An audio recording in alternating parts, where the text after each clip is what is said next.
देख क्या बात, जोरदार ताली उसकी हिम्मत के लिए बजाइए। एक लड़के को खड़ा करने में 3 टीचर लगे थे, एक बालिका अपनी दम पर खड़ी हुई है, ध्यान रखना। उसके लिए किसी ने प्रेशर नहीं डाला है। बेटा अपना नाम बताओ। मेरा नाम मयूरी शांतिलाल चौहान है। क्या? मयूरी, बस आगे इतना लंबा एड्रेस नहीं चाहिए। मयूरी नाम है। कहाँ रहती बेटा? वरवंडी। कौन सी क्लास पढ़ती हो? 10वीं क्लास में। 10वीं में। एक प्रश्न पूछूं? पूछिए। मैं दिल्ली में, मेरा चातुर्मास था, दिल्ली में एक पूजा नाम की लड़की थी, उसको तुम जानती हो? नहीं। नहीं। क्या वो तुमको जानती होगी? नहीं। क्यों? मुलाकात ही नहीं हुई तो कैसे? इसलिए मिले नहीं हैं, मुलाकात नहीं, इसलिए नहीं जानते। आप इंदिरा गांधी को जानते हो? हाँ जानते हैं। कब मिले? नहीं मिली। फिर कैसे जानते? नाम सुना है, उनके काम सुने हैं। आप सीता को जानते हो? हाँ। कब मुलाकात हुई? मुलाकात नहीं हुई। फिर भी क्यों जानती हो? क्योंकि सब कहते हैं, उनका नाम लेते हैं, इसलिए। एक बात ध्यान रखना, बहुत अच्छा। तुमने कहा कि मैं पूजा को नहीं जानती क्योंकि मुलाकात नहीं हुई, कभी उससे भेंट नहीं हुई, लेकिन सीता को जानती हो बिना मुलाकात के भी। आप इंदिरा गांधी को जानते हैं बिना मुलाकात के भी। कल्पना चावला को जानती हो बिना मुलाकात के भी। सुनीता विलियम्स को जानती हो बिना मुलाकात के भी। एक बात ध्यान रखना, दुनिया में पहचान बनाने के लिए मिलना जरूरी नहीं, बड़े बड़े काम करना जरूरी हुआ करते हैं। दुनिया में लोग नाम से नहीं जानते हैं, दुनिया में लोग हमें अपने काम से जाना करते हैं। बहुत सुंदर, बैठ जाइए, माइक ले लो। अब कुछ, अब नहीं पूछूंगा। अभी मत सोचना कि हमारे अध्यापक से भी कुछ पूछ लो, टीचर से भी कुछ पूछो, नहीं, उनसे नहीं पूछूंगा, वो तो तुमसे रोज पूछते हैं। मैं इतना ही निवेदन करना चाहता हूं। 2 बातें मैंने आपको समझा दी कि आदमी जन्म से नहीं, आदमी कर्म से महान होता है। और दूसरी बात मैंने आपको समझाई कि दुनिया हमें नाम से नहीं, हमारे काम से जाना करती है। आप कैसे काम करते हैं वैसा आपका दुनिया में नाम हुआ करता है। अरे नाम महावीर रखने से कोई महावीर नहीं हो जाता है। नाम राम कृष्ण बुद्ध रखने से कोई राम कृष्ण बुद्ध नहीं हो जाता है। अरे इनकी जैसी ऊंचाइयां पाना है तो इनके जैसे ऊंचे ऊंचे काम भी हमें अपने जीवन में करना होंगे। और एक बात याद रखना, मैं आपसे इतना ही निवेदन करने जा रहा हूं, एक ही बात मैं आपको समझा करके जा रहा हूं। समझ सको तो इन 2 बातों में मेरा प्रवचन समाप्त हो चुका है।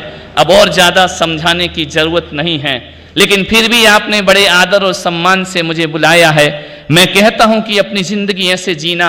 एक बात हमेशा याद रखना, तुम गांव में रहते हो, पिछड़े क्षेत्रों में रहते हो, जिस स्कूल में तुम पढ़ाई करते हो, जैन समाज तुम्हें मिलकर के पढ़ाती है, लिखाती है, तुम्हें सुविधाएं प्रदान करती हैं।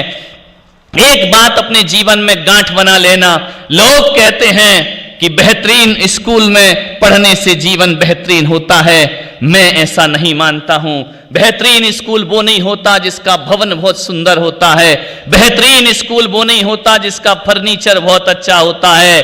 अरे बेहतरीन स्कूल तो वो होता है जहां पढ़ाई अच्छी हुआ करती है। ध्यान रखिए, जहां पढ़ा जाता है उससे अच्छा कोई स्कूल नहीं होता है। बिल्डिंग कितनी भी सुंदर बना लो, पढ़ाई घटिया हो तो उस स्कूल की कोई कीमत नहीं रहा करती है। और कितना भी महंगा फर्नीचर लगा लो और पढ़ाई में मन ना लगे तो फर्नीचर हमें रिजल्ट नहीं दिया करता है। आपसे निवेदन कर रहा हूं, आपसे इतना ही कहना चाहता हूं, स्कूल अच्छा मत ढूंढो, अपनी जिंदगी अच्छी बनाओ। ध्यान रखना, जिन्हें नंबर पाना है, जिन्हें ऊंचाइयां पाना है ना, वो सरकारी स्कूल में पढ़कर भी लाल बहादुर शास्त्री बनकर के खड़े हो जाया करते हैं। और जिन्हें जीवन में कुछ नहीं बनना है, करोड़ों रुपए भी माँ बाप का खर्च कराते हैं और जिंदगी में कुछ बन नहीं पाते हैं। एक बात याद रखना, स्कूल अच्छा होने से जीवन अच्छा नहीं होता है, हमारी पढ़ाई अच्छी होने से हमारा जीवन अच्छा हुआ करता है। और आपसे मैं एक ही निवेदन करने जा रहा हूं कि एक विशेष आपसे मैं बात कहने जा रहा हूं,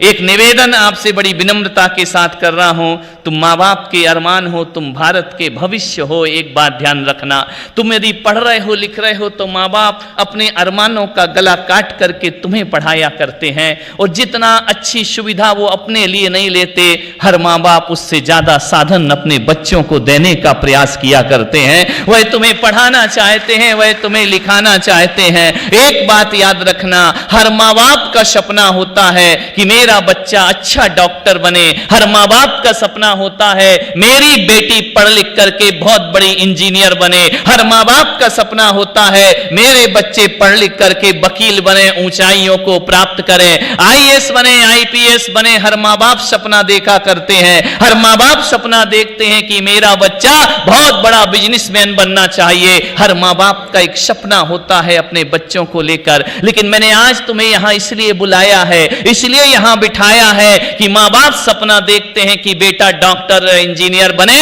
लेकिन मैं संत हूं, मैं आपसे इतना निवेदन करना चाहता हूं, मैं नहीं देखता हूं कि मेरे देश का बच्चा डॉक्टर या इंजीनियर बने। बने अच्छी बात है, लेकिन डॉक्टर इंजीनियर बने उससे पहले एक संत का सपना होता है मेरे देश के बच्चे अच्छे और सच्चे इंसान बने। ध्यान रखिए, यदि अच्छे और सच्चे इंसान ना बने तो डॉक्टर और इंजीनियर बनने से जीवन का कोई कायाकल्प नहीं हुआ करता है। ऐसे ऐसे भी डॉक्टर्स धरती पर घूम रहे हैं जिनके पास संस्कार नहीं हुआ करते हैं। ऐसे ऐसे इंजीनियर भी होते हैं जिनके पास संस्कार नहीं हुआ करते हैं। और मैं आपसे निवेदन कर रहा हूं कि 100 डिग्रियों से भी बड़ा, कितनी भी डिग्रियां बटोर लो अपने जीवन में, अच्छे और सच्चे इंसान नहीं बने तो उन डिग्रियों का कोई मूल्य नहीं हुआ करता है। वे कागज के प्रमाण पत्र हुआ करते हैं। अपने को अच्छा इंसान बनना है, और एक सच्चा और अच्छा इंसान 100 डॉक्टर से महान हुआ करता है।